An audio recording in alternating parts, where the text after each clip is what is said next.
بسم اللہ الرحمن الرحیم بسم اللہ الرحمن الرحیم الحمد للہ رب العالمین الحمد للہ الذی لا يبلغ مدحته القائلون ولا يحصي نعمه العادون ولا يؤدي حقه المجتهدون الذي لا يدركه بعد الحمم ولا يناله غوث الفتن الذي ليس لصفته حد محدود ولا نعت موجود ولا وقت معدود ولا أجل ممدود فترى الخلائق بقدرته ونشر الرياح برحمته اللهم أفصلة صلواتك وسلامة تسليماتك على أفضل التعينات المفاضة من الأماء رباني وآخر التنزلات المضافة إلى نوع الإنسان كان الله ولم يكن معه شيء ثاني محصي لعوالم حضرات الخاص في وجوده وكل شيء أحصيناه في إمام المبين اللهم صل على محمد وعلى الرسول النبي المكي المدني الخرشي التهامي صاحب لواء الحمد ومقام المحمود أبي القاسم محمد الحميد وعلى أخيه وسحره وخليفته من بعده وقائد الغر المحجلين ياسب الدين إمام المتقين أمير المؤمنين علي بن أبي طالب وعلى ابنته الطاهرة الحوراء الإنسية الراضية المرضية الشفية يوم الجزاء فاطمة الزهراء سلام الله عليها وعلى أهل بيته الطيبين الطاهرين المعصومين المظلومين ولعنة الله على أعدائهم أجمعين من يومنا هذا إلى قيام يوم الدين بسم الله الرحمن الرحيم صلوات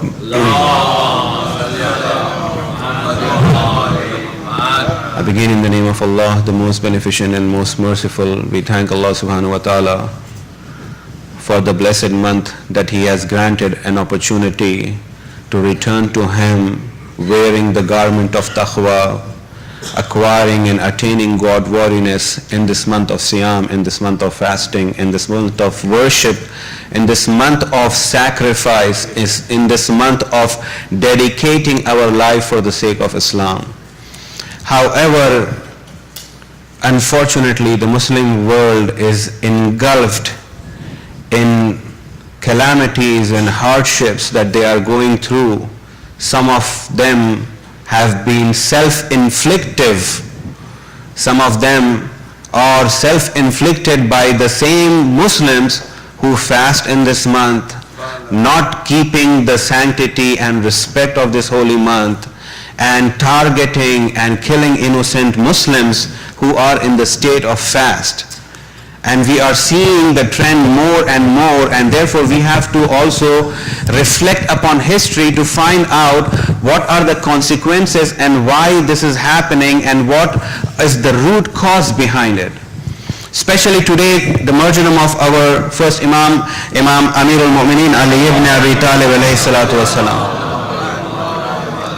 When we go back and look into history, we find there was none who could oppose the station, the maqam of Amir al-Mu'mineen that he possessed near Allah and the maqam that he possessed near the Messenger of Allah, except for Bani Umayyah, who are the manifestation of takfiris we find now.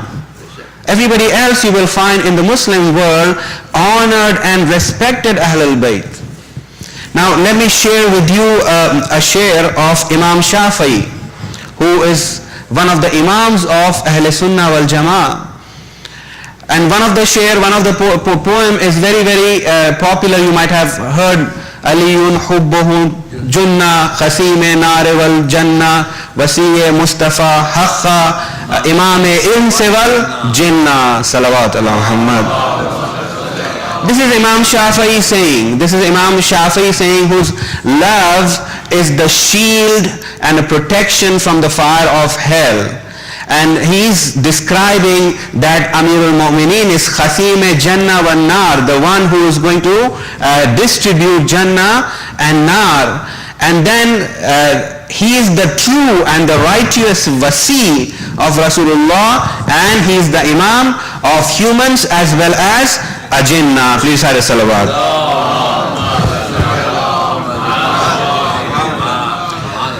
Hazrat Fakhr Razi, another great scholar of Sunni world, our brothers of Ahl Sunnah, when he goes off and delves into the fazilat of Amirul Mu'mineen, he says that after the Messenger of Allah, there is only one person who is superior in all, and that is Amirul Mu'mineen.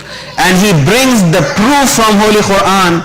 He brings the proof by saying that Rasulullah, when he was called for Mubahila, in which when the Najran or the Christians of Najran had a Mubahila with the Muslims, the Prophet of Allah, and the Quran says, then if that is the case, then bring yourselves and your nufus and your children and your women, and we will bring ours, and then we will do Mubahila, and Allah would ensure the righteous would prevail.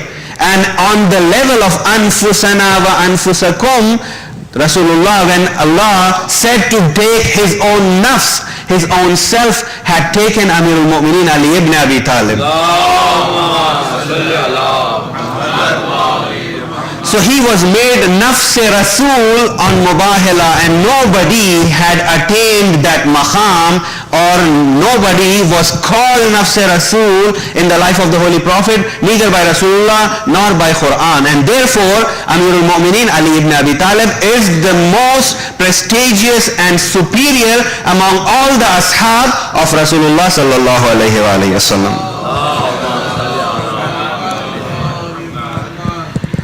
Now, Imam Shafi'i says that قِيلَ لِي خُلْ فِي عَلِيٍّ مَدَحًا ذِكْرُهُ يُخْمِدُ نَارًا مُؤْسَدًا. I am told to praise Ali. I am asked to say madha or praise Imam Ali, whose remembrance is a means of cooling down the burning fire. So if we remember Amirul Mu'mineen, Imam Shafi'i is saying that it would become a source of cooling down the fire that was kept for us. It is a source of purifying us from our sins. And then Imam Shafi'i continues and says, قُلْتُ لَا أَقْدِمُ فِي مَدْحِ أَمْرِي زَلَّ ذُو اللُّبِّ إِلَىٰ أَنْ أَبَدَ. I said, Imam Shafi'i is saying, when I was told to praise Imam Ali, I said to them, I cannot comprehend and praise someone whom intellectuals, people who possessed very high intellectual levels, ended up worshipping him, considering him their God. This is what the conclusion they ended up having. So how can I praise somebody like Ali? And then he continues and says, وَالنَّبِيُّ الْمُصْطَفَى خَالَ لَنَا لَيْلَةَ الْمِعْرَاجِ لَمَّا سَأَدَهُ. The Prophet of Allah, the chosen messenger of Allah, told us on the night of Mi'raj, when he was ascended into the heavens. When the Prophet of Allah was ascended into heavens in Mi'raj, what did the Prophet of Allah say? وَزَعَ اللَّهُ بِزَهْرِ يَدَهُ. Allah had placed his hand on his shoulder, the shoulder of the Holy Prophet. فَأَحَسَّ الْخَلْبُ أَنْ خَدْ بَرَّدَ. and my heart took that sense of calm and peace when that hand was felt on my shoulder. Of course, we don't believe in the physical hand of God. We can talk about it sometime. But the Prophet of Allah had said that I felt a touch upon my shoulder that gave me a sense of calm when I was in a state of anxiety and awe in the huzur of Allah subhanahu wa ta'ala in Mi'raj. And the Prophet of Allah and Imam Shafi'i says, وَعَلِيٌّ وَازِعٌ أَقْدَامَهُ وَمَحَلِّي وَزَعَ اللَّهُ يَدَا صلوات على محمد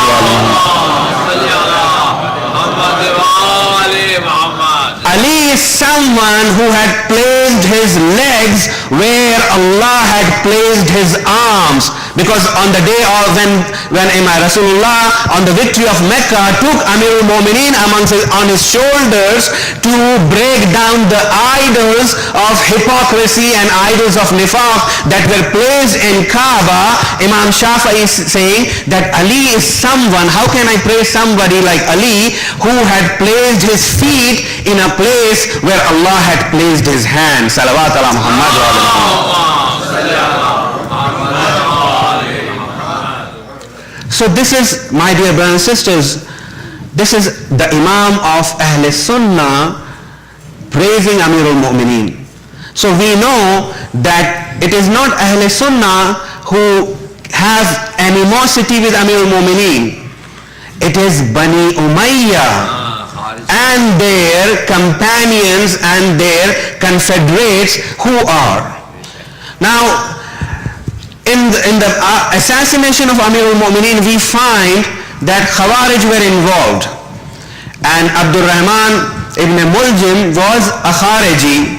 Khawarij were the people who defected in the battle of Siffin from the side of Amirul Mu'mineen, and then considered him worthy of being killed, and therefore they conspired to make this assassination a possibility.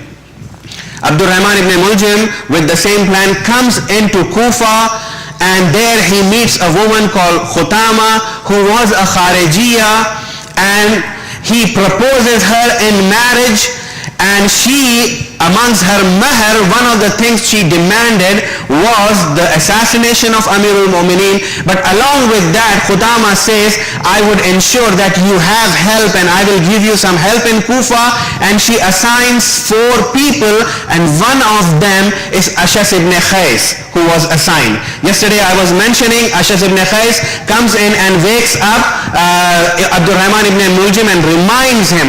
Ashas ibn Khais, now on the other side we find that Shias are told those who kill Ahl al-Bayt or Amirul Mu'mineen, or even after the event of Karbala, they were all Shias. This is a shubha that is injected day in and day out amongst our children. So I just wanted to tell you, Ashas ibn Khais, yes, was the companion of Amirul Mu'mineen in the battle of Siffin. He was one of those, along with Malik-e-Ashtar, to take over the command of the water. But again, Ashas ibn Khais was the same person who threatened Amirul Mu'mineen of rebellion and killing him, and separated himself from the army of Amirul Mu'mineen. This is Ashas ibn Khais.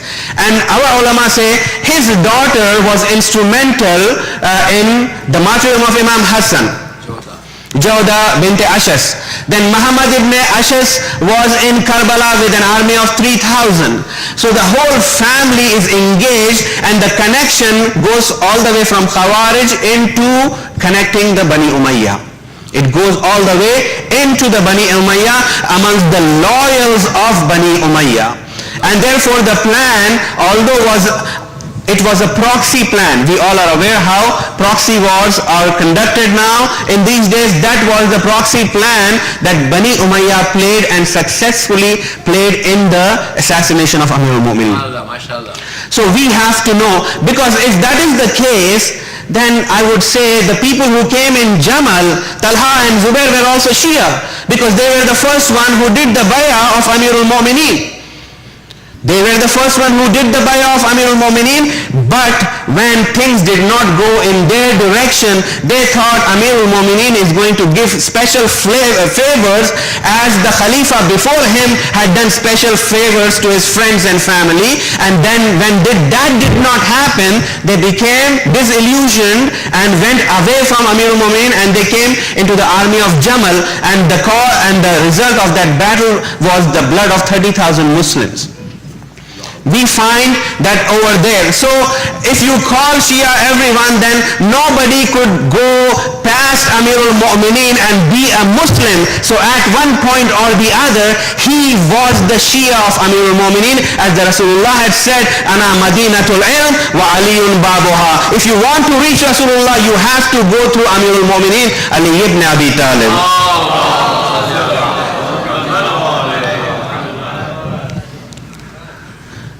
When the Imam, on the night in which the Imam was martyred, I quoted a narration yesterday, another narration, that when the Imam went into the state of Manam and he woke up and he said to his son, Imam Hassan alayhi salam, that my dear son, I have seen a dream in which I have seen that Jibreel has come and he arrived at Mount Khubais. Mount Khubais is the mountain on the side of Khane Kaaba. He had arrived at Mount Khubais, and from there he took 2 stones and he came all the way on the top of Kaaba, the house of Allah, and he dropped those 2 stones there. The moment they touched the roof of Kaaba, there was dust, and it all splintered all in the whole city of Kaaba, and each splinter went and touched every house and every person in the city of Kaaba. So Imam Hassan asked, what is the ta'bir of this khab, my dear father? What do you make out of this dream that you have seen? Imam says that, my dear son, the time of my martyrdom has come. This is the news of my martyrdom, that I am going to be martyred, and it is going to impact the whole ummah. The whole ummah is going to be in the state of sorrow. And yes, it has impacted the whole ummah in terms of wilaya not existing.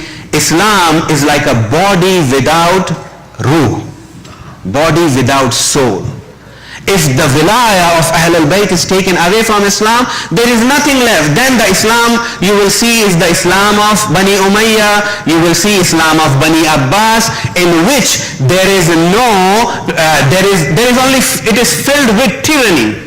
If non-Muslims can quote and say that Muslims have done this, Muslims have done that, they would quote from the Islam of Bani Umayyah and Bani Abbas. Why? Because it did not keep the sanctity of Islam that could be kept only by the wali and hujjat of Allah subhanahu wa ta'ala.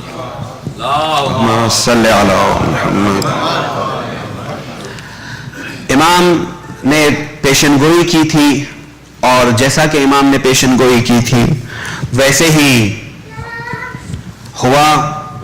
19 رمضان کی رات امام مسجد کو پہنچتے ہیں.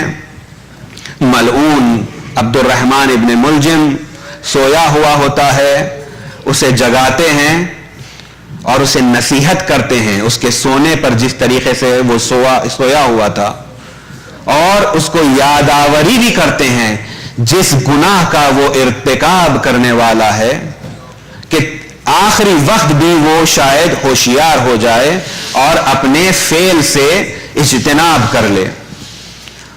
اور جیسا کہ خطامہ نے 4 افراد کو مامور کیا تھا اس کی مدد کے لیے، تو روایتیں بتاتی ہیں کہ امیر المؤمنین نوافل انجام دے رہے تھے. اذان کا وقت ہو چکا تھا، اذان امام نے دی، اور اس کے بعد ایک مرتبہ نوافل کی حالت میں تھے. پہلے ایک ملعون حملہ کرتا ہے اور اس کا حملہ خالی جاتا ہے، اور اس کے بعد عبد الرحمن ابن ملجم حملہ کرتا ہے.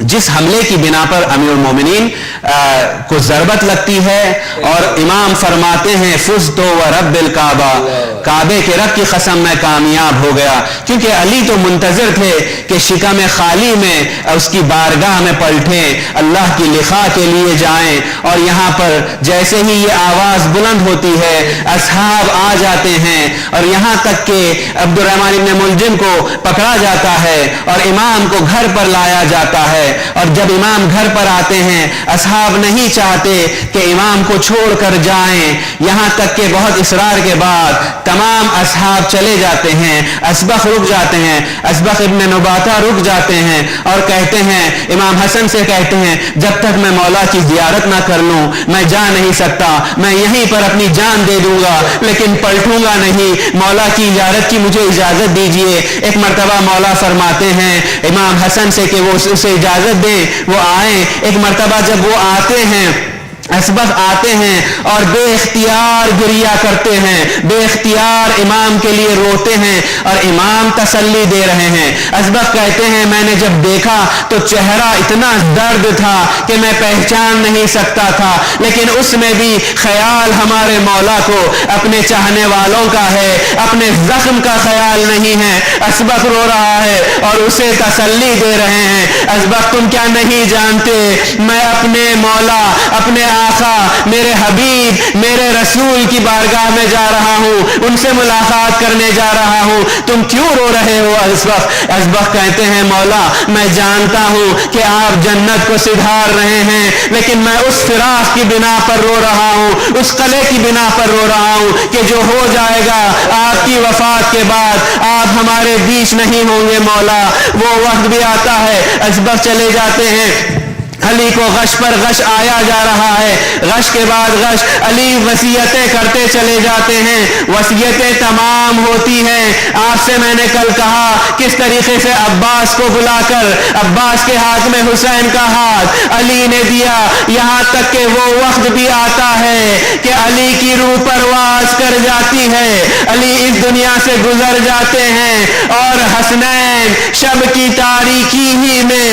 علی کے دفن کو علی کو دفن کرتے ہیں، غسل دیتے ہیں، حسنین غسل دیتے ہیں، کفن پہناتے ہیں، اور جیسا کہ مولا نے فرمایا تھا ویسے ہی شب کی تاریکی میں امام کو لے جایا جاتا ہے، کوفے کے باہر لے جایا جاتا ہے جہاں پر آج نجف اشرف ہے، وہاں پر امام کو دفن کیا جاتا ہے اور لوگوں کو بتایا نہیں جاتا۔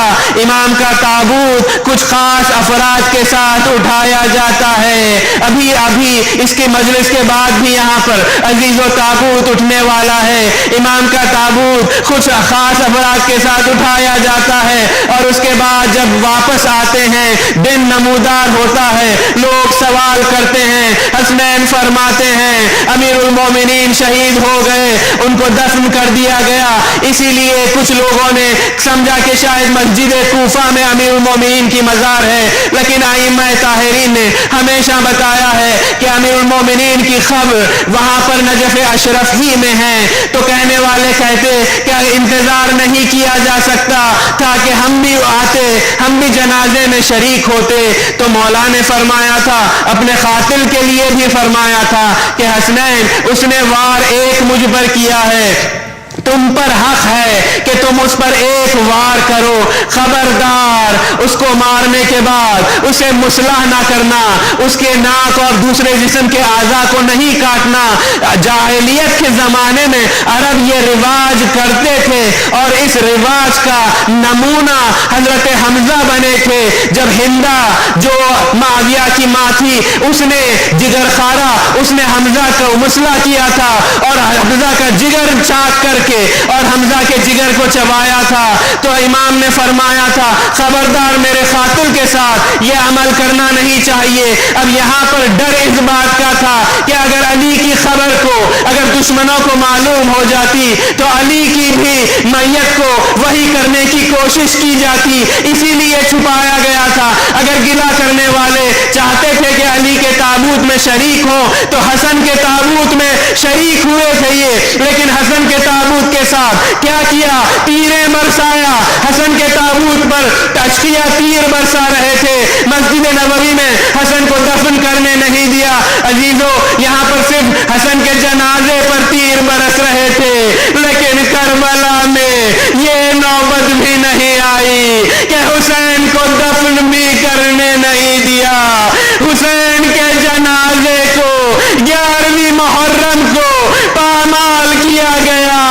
سید سجاد ایسے کھڑے تھے سرد، اور زینب نے سوال کیا کیا بات ہے سید سجاد، تمہارا حال ایسے ہے گویا روح پرواز ہو جائے گی۔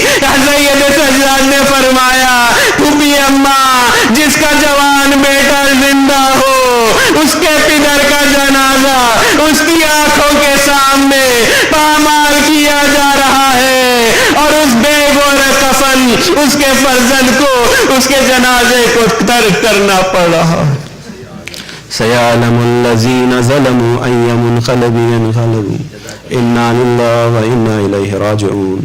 بار الہ تو ہماری خلیل عزاداری کو قبول فرما، کوئی غم نہ ہو سوائے غم حسین کے، جملہ مومنین و مومنات کے حاجات کو برلا، جو مقروض ہیں ان کے قرضوں کو ادا فرما، جو بیمار ہے باق بیمار کربلا شفا عنایت فرما، تاجیل فرما ظہور قائم آل محمد میں، جہاں جہاں مومنین بستے ہیں ان کی جان و مال و آبرو کی حفاظت فرما۔ اگر دشمنان اہل بیت قابل ہدایت ہے تو ان کو ہدایت فرما، اور اگر قابل ہدایت نہیں ہے تو نیست و نابود فرما۔ ہمارے امام کو ہم سے راضی رکھ۔